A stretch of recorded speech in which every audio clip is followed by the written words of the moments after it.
1986, début de la terrible catastrophe de Tchernobyl. 11 mars 2011, début de la terrible catastrophe de Fukushima. Avant le 11 mars 2011, comme la France, le Japon comptait parmi les pays les plus nucléarisés du monde. Comme en France, son gouvernement avait une confiance aveugle dans le nucléaire, jusqu'au jour où l'impensable est arrivé. L'accident majeur à la centrale de Fukushima Daiichi, qui a contaminé l'environnement pour des milliers d'années et conduit plus de 160 000 personnes à l'exil. Une catastrophe qui ne fait que commencer, dont on ne peut dire aujourd'hui combien de victimes elle provoquera et qui est par nature ingérable. La radioactivité rejetée ne finira par disparaître qu'au bout de centaines de milliers d'années. 9 ans après le début de l'accident, contrairement à ce que prétendent les autorités, la situation à la centrale n'est toujours pas sous contrôle. 1,2 million de tonnes d'eau contaminée que TEPCO souhaite rejeter dans l'océan Pacifique sont entreposées sur le site. Les 3 cœurs de réacteurs ayant fondu se situent toujours sous la centrale accidentée. Par ailleurs, des opérations périlleuses de retrait des combustibles usés situés dans les piscines de refroidissement doivent toujours être menées et de nouveaux rejets ne sont pas exclus. Dans les villes et les villages de la région de Fukushima, jonchés de millions de sacs de terre contaminés dont on ne sait que faire, la décontamination s'avère illusoire. De nombreux points hautement radioactifs sont régulièrement découverts. En outre, 75% des zones ayant subi les retombées, situées dans des zones forestières ou de montagne, ne sont pas accessibles. En octobre 2019, un typhon a lessivé les terres, répandant à nouveau la radioactivité. Une grande partie des habitants de la région doit continuer à fréquenter des lieux nocifs pour leur santé et consomment quotidiennement des produits contaminés. Les cancers de la thyroïde sont la seule pathologie à faire l'objet d'un dépistage systématique chez les enfants et les jeunes de la province de Fukushima. À ce jour, 237 cas ont déjà été suspectés, dont 186 confirmés par intervention chirurgicale. Une occurrence plusieurs dizaines de fois supérieure à ce qu'on pourrait normalement attendre. Omerta oblige, aucune autre étude épidémiologique d'ampleur n'est menée dans la zone. Plutôt que de protéger les populations, les autorités pratiquent le déni à grande échelle, relevant les seuils acceptables d'exposition à la radioactivité et incitant les personnes évacuées à revenir vivre dans les zones contaminées. Le Premier ministre Shinzo Abe et l'industrie nucléaire comptent utiliser les Jeux Olympiques de Tokyo comme vitrine pour donner à croire que l'accident appartient au passé. Les épreuves de baseball et de softball auront ainsi lieu dans le stade de Fukushima City. Pire, la flamme olympique doit commencer son parcours à 20 km de la centrale accidentée. Le long du parcours et aux alentours, les services de la préfecture de Fukushima ont même relevé en certains points des contaminations 2 fois plus élevées que le seuil à partir duquel la contamination devient obligatoire.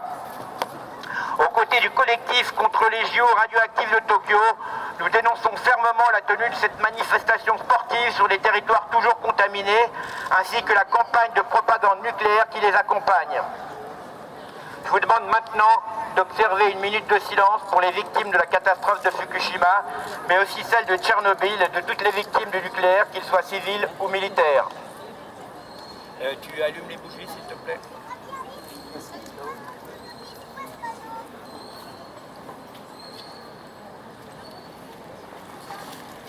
Oui.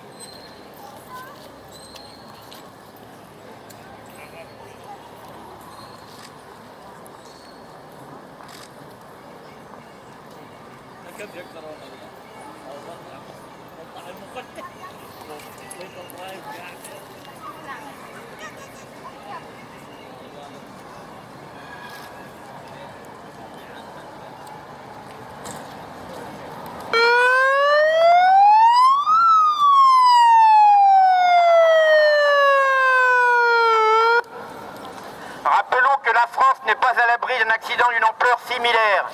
Vieillissement des réacteurs, risques naturels, malfaçons et fraude dans les usines, conditions de travail dégradées des sous-traitants. Les problèmes s'accumulent et il devient chaque jour plus urgent d'en finir avec cette technologie polluante et dangereuse.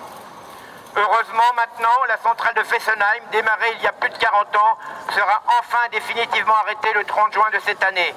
Mais on n'en aura pas encore fini avec cette vieille centrale. refroidissement des combustibles liés dans la piscine pendant au moins 3 ans, puis démantèlement pendant 20 à 40 ans, mais ces déchets disséminés en France resteront radioactifs et dangereux pendant des centaines d'années, pour certains des milliers, voire des millions d'années. Et EDF envisage maintenant de créer une unité de recyclage des métaux peu ou pas radioactifs issus du démantèlement des centrales nucléaires sur le site de la centrale, le fameux technocentre. Et pour cela, d'abord faire modifier la réglementation française qui interdit le recyclage et la réutilisation des métaux issus des centrales nucléaires. En voilà une bonne idée. Au Japon, on utilise bien des terres contaminées comme Remblai. Pourtant, comme l'a officiellement déclaré en 1990 la Commission internationale de protection radiologique, le CIPR, il n'y a pas de seuil en dessous duquel il n'y a aucun effet. Et toute dose de rayonnement comporte un risque cancérigène et génétique. Une centrale nucléaire, même arrêtée, reste dangereuse. Les déchets produits le resteront pour des centaines, des milliers, voire des millions d'années. Une seule solution pour les déchets radioactifs, arrêter d'en produire. Et comme l'a rappelé l'ancien Premier ministre japonais Naoto Kan lors de sa dernière visite en France, le seul moyen fiable d'éviter un accident est la sortie du nucléaire. Il est urgent que la France sorte de l'impasse atomique pour se tourner vers une transition énergétique digne de ce nom. Tchernobyl, Fukushima, plus jamais ça! Une petite information supplémentaire pour ceux qui ne savent pas tout.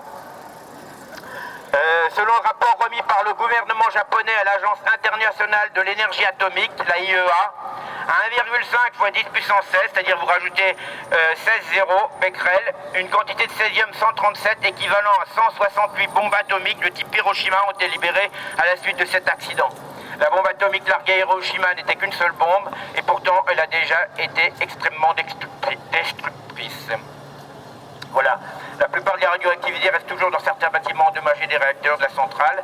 Et TEPCO, le propriétaire de la centrale nucléaire de Fukushima Daiichi, ne sait pas où se trouvent les cœurs des réacteurs, à présent fondus, et continue à déverser d'énormes quantités d'eau dans les réacteurs pour les refroidir. Ils ont envoyé des robots pour essayer de sortir le corium, enfin sortir, c'est-à-dire que quand il y a une fusion du cœur, le cœur devient une espèce de magma chaud. Et finalement, normalement ça reste ensemble, ils ont envoyé des robots pour essayer de sortir ça, mais en fait c'est en petits bouts. Donc ils sont prêts d'arriver à sortir les cœurs des réacteurs.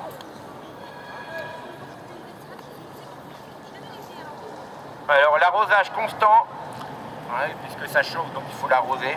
L'arrosage constant implique une contamination de plusieurs centaines de tonnes d'eau par jour. La direction de TEPCO est obligée de construire plus de 1000 réservoirs à l'intérieur du site pour conserver l'eau contaminée. Aujourd'hui, la quantité d'eau contaminée dans ces réservoirs dépasse déjà plus d'1 million de tonnes. Juste pour dire, il prévoit de les stocker jusqu'en 2022, après il n'y a plus de place. Voilà.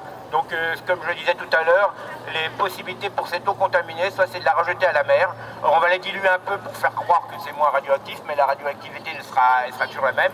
Et l'autre solution, c'est d'attendre que ça s'évapore. Voilà. Donc, tout ça, c'est bon pour nos enfants, les petits-enfants et les générations futures.